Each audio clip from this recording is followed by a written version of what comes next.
Hey guys, welcome to episode number 47 of 10 Minute Kick-Ass Coaching Day. Coming from my office, I just got done with a couple of coaching calls, and I'm still feeling a little bit under the weather. It started last week, and it's going around like rampant from what I understand. So I've still got a little bit in my system, but trying to get out, drinking a lot of fluids, and so forth and so on. So, great game last night. If you watch the NFL, if you cared to watch the Super Bowl, it's a pretty outstanding game. I mean, it came down to it. Teams were definitely evenly matched up. And I've heard a lot of people today talk about why the Patriots didn't win, why they didn't do this, why they didn't do that. And I understand their frustration. I really do. I'm a diehard football fan, obviously, with the Steelers, and I would be probably a certain degree upset. But at the end of the day, as my fiance says, there's got to be only one winner. And at the end of the day, there was. It was the Philadelphia Eagles. Congratulations to the Eagles organization. My father has been a lifelong fan of the Philadelphia Eagles. A lot of my friends, Mike, shout out to you. Really a huge Eagles fan. And it meant a lot to my father, lifelong again. They've never won a Super Bowl. Now they have. So my father now is a little bit older, and I'm proud of him, and I'm proud that his team won the Super Bowl this year. So look at it. Don't look at it from the negatives that they didn't do this, didn't have this person, and whatever the case was. It's really irrelevant. At the end of the day, there can only be, as she said, one winner. And it was clearly the Philadelphia Eagles. There wasn't anything else. Again, if it was the opposite side that had won, it would be, why didn't this happen? Why didn't this happen? This is what every year they do. It doesn't matter who it is. It was Atlanta last year. Guys, no offense. Get over it. Move on. And you got 26 more weeks to go between the next season. So enjoy the time off and get ready for another killer year of professional football. So that leads me to today's episode number 47 of Top-Down Management. How is it seen that top-down management works, and does it work, and why does it work? So this is my affiliation of top-down management. I've always been a person myself, and again, my experience has been small to mid-sized companies. A lot more mid-sized companies, I should say. Usually companies are already up and starting. Not very good at the startup per se. I've done it myself. I've been fortunate a couple times to do it, but it hasn't really been my focus or where my concentration is or where most of my experience is. So having a business that has a startup is one animal all to its own to get yourself established, get yourself going, moving and motivated, and from that standpoint, just there. When you're already established, you've got a book of business, you've got some assets, you've got some consistency to your business. That's a different issue altogether. And that's where I really shine once you're hitting that certain milestone to another milestone. Then when it gets above that, I have somebody else I refer out. That's awesome at getting somebody that's to the bigger level, or a bigger company in general, to that superstar level. I'm not that necessarily guy. Could I coach somebody in certain areas of that area, that point? Yes. Could I get them to the quote-unquote promised land when it comes to it? There's a chance I can definitely do that. I know I can in the mid-sized businesses. When you get into large companies, usually $5 million to $100 million, I'm not always that guy. There are parts of that equation that I'm really decent at and have been very effective at in my own business and other clients' businesses, but it's really not my focus. So an effective manager needs to know their limitations, needs to know what they can and can't do, needs to understand where they're most effective and where they're not most effective. So to me, going back to what I was saying before, walking the walk, talking the talk is very important. So if I ask my technicians when I'm out there to do something I'm not fully ready and willing to do myself, it's seen as, okay, this guy can bark the orders, but he really has nothing behind it, can't do it, other than the fact that he runs the company. It's his company. He doesn't technically have to do anything, and that's right, and it's very true. However, to prove the point, you've got to be seen as a leader, and a leader is a person that can be seen as a person that walks the walk, talks the talk.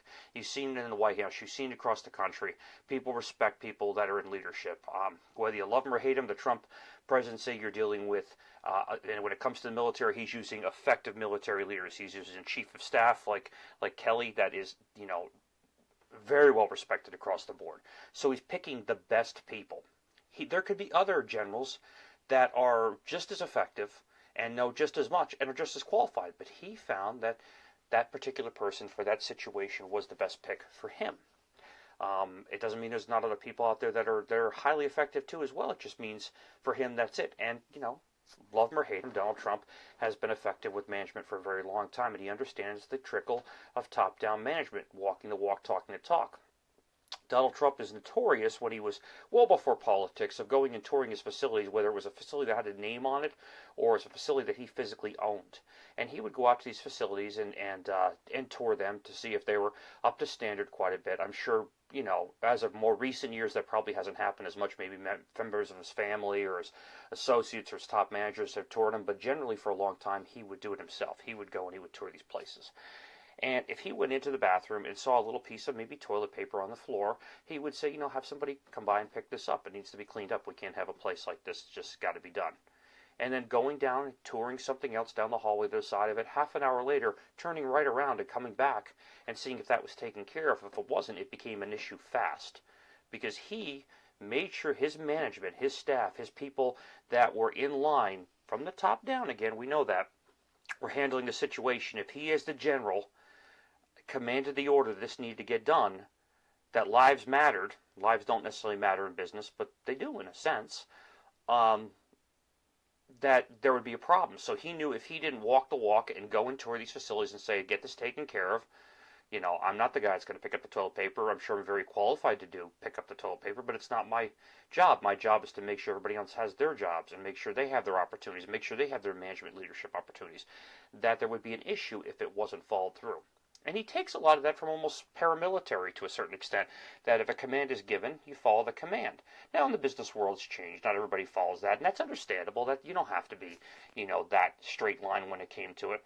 But you need to have a system and procedure in place to be seen from the very top and seen as a true leader, and that you will call on, and you will demand, and you will command respect and command the leadership of the position, and that people below you, no matter who that is, are following suit to the top.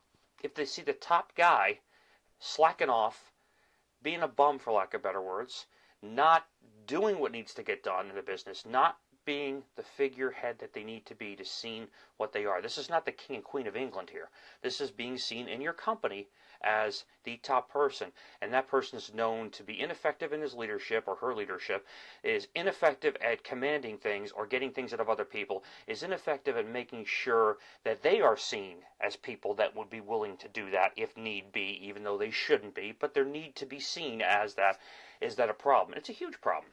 And you trickle the effect down all the way to the very bottom employee, the bottom associate, the guy that's just, you know, starting out brand new, has no real experience, not brought into any position. They're going to look at it and go, wow, this looks like a Mickey Mouse show where nobody's accountable to anybody.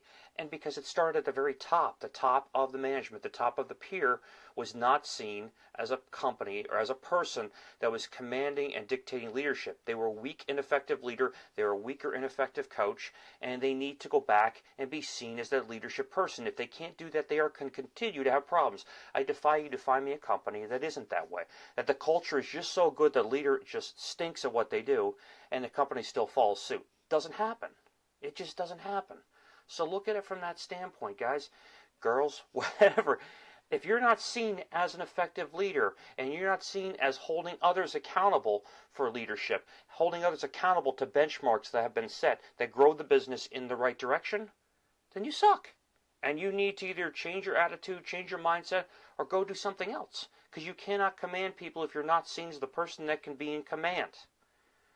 Didn't mean that to become some type of a phrase or a saying, but you can't ask others to do it if you're not willing to do it yourself, and they know it. So you know you can't get upset at an employee or technician or whatever when they're going out in the field, they're not doing what you want to do, but you're not commanding people or leading people to that position to make sure that they're able to do the job, that they're accountable to do the job, and that they make sure it's it. So if you have a person, if you're the owner of the company, and you're saying, my manager this, my manager doesn't, whose fault is that? You hired them. Change it out. If the person's not doing what needs to get done, make a change. It's that simple. It's your company. You own it. You sign the checks. You have your name on the tax form. You know, you have your name on all the principals. You're liable. Your insurance has your name or your entity with you as the principal person. You are responsible. Because you are responsible, you have no choice but to make sure things happen. And if they don't, your business will never grow. I promise you that. I make a 100% guarantee that I will coach you for life, free of charge. If you can prove to me otherwise, it doesn't happen. I'm so confident that you need to be seen as a leader in your business that there's no option. Even if you're known as, for lack of better words, pardon my French, an asshole. Doesn't make a difference. If you're seen that way, it doesn't matter. As long as you're seen as a leader. Not everybody likes Trump. In fact, there's a big part of the country doesn't like Trump. Case in hand. He's still run a company, still run a multi-billion-dollar-a-year company, doing what he's doing. And he's not even really well liked. I respect the man. I'm not a huge fan of the man. I think he does a lot of dumb shit, but it's irrelevant. It doesn't make a difference. He's still seen as a leader that can walk the walk and talk the talk. He's now commanding the country. He's helped the economy grow. I mean, there are positive things that have happened. Whether you love him or hate him, positive things have happened because he's seen as an effective leader. He's seen as an effective manager. So make sure your managers, your leaders, your people are holding your other technicians and people's feet to the fire. And if it's not seen from the top, the middle is irrelevant because it's going to go like this. There's nothing left. You have to make sure it starts at the top. I've never seen an organization, nor will I ever see an organization grow and be strong with a weak, ineffective, and lazy leader. It doesn't matter. So make sure you represent the part. You do what needs to get done. No, you are not the person supposed to pick up the toilet paper from the floor. But you're going to make damn sure you're the person that can hold somebody else accountable to picking that paper off the floor. Or they hold somebody else accountable. It has to be top down. But the top has to be stable. Picture like last night, we're watching the Super Bowl in New Orleans. If that roof caves in, is that a problem? You betcha. So there's no top. And you don't have a game. And in Minneapolis in the middle of winter, it's pretty damn cold. So you would have a whole different situation. Have they played in situations where it's cold? Absolutely. Would that game have been much different? Or the halftime show been much different? You betcha. They had a lot of ways to control it because the top was solid. It was holding the very pinnacle of the business up. Without that being there, everything else was irrelevant. It falls right down. All right, guys, that's today's 10-minute kick-ass coaching. Top-down management, the role of an effective leader as a manager, as seen as a leader in an organization. How strong do you have to be? How well do you have to be versed in management? How well do you have to be versed in holding your people accountable? I just said it all, guys. If you haven't picked up, there's a lot of information in this little episode of 10-Minute Kick-Ass Coaching. Make sure you go back, listen to it over and over and over again. I promise you, I've got 2 pages of notes here. I could just keep going on and on. It's vital to make sure you are seen as a strong leader, strong manager, so others in your organization are looking at you. Even if you're not doing the task, you still have to make sure you're seen as the effective leader. Without that, you don't have an organization. It doesn't mean you have to be super nice about it. You don't have to be an asshole about it either. But you still got to be seen as a leader. Tough but fair. Lou Holtz. You know, I mean, I have the ultimate respect for Lou Holtz, the Notre Dame, South Carolina coach. You've seen I put up his post the other day, a quote, famous quote he did. Tough but fair. That's it. Simple recipe. You know, when people do things right, reward them. When they do things wrong, you don't reward them. Not everybody gets a trophy, and they shouldn't get a trophy unless they're earning the damn trophy. There, that's my semi-rant and my semi-episode of episode number 47, 10-minute kick-ass coaching, of what is the role of effective management and does top-down management matter? You bet your ass it does. All right, have a good evening. We'll talk to you soon. I'll be in another episode tomorrow. Have a good night. Bye.